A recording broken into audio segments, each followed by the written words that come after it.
Récemment, Modin, un youtubeur de presque 100 000 abonnés, a fait une vidéo au sujet d'une certaine catégorie de personnes appelées ainsi.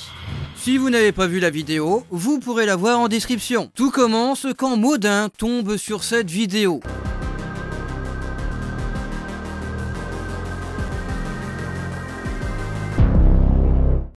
Après cette découverte, Modin décide de faire une investigation. Une vidéo de 27 minutes. Alors, j'ai commencé à faire quelques recherches sur le sujet. Et finalement, c'est devenu une véritable enquête. Une enquête qui m'a mené beaucoup plus loin que je l'avais imaginé.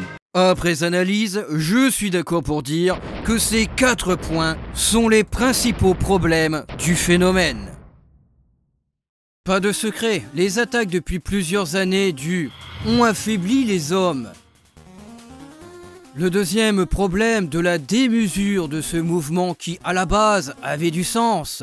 Mais aujourd'hui... Oh, alerte au Google! Non-binaire, gender fluide, et j'en passais les meilleurs. Tout ça met dans le crâne de certains hommes à accepter ce genre de choses pour ne pas être rejetés de la société. C'est tout bête, mais il faut y penser. Qu'est-ce que les hommes regardent à ce sujet? Souvent, un homme, voire plusieurs hommes, s'occupaient d'une femme. Ils entraînent leur cerveau à prendre du plaisir en tant que spectateur.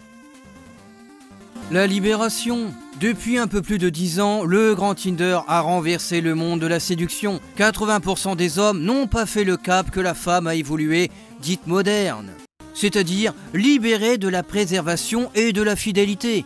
Une femme de 25 ans a eu au moins une dizaine de relations, juste des coups d'un soir. Et tout ça normalise les femmes à explorer toutes les possibilités d'explorer des plans à 2, à 3, n'est pas étonnant. C'est encouragé, bien que les hommes les plus sensés ne le tolèrent pas.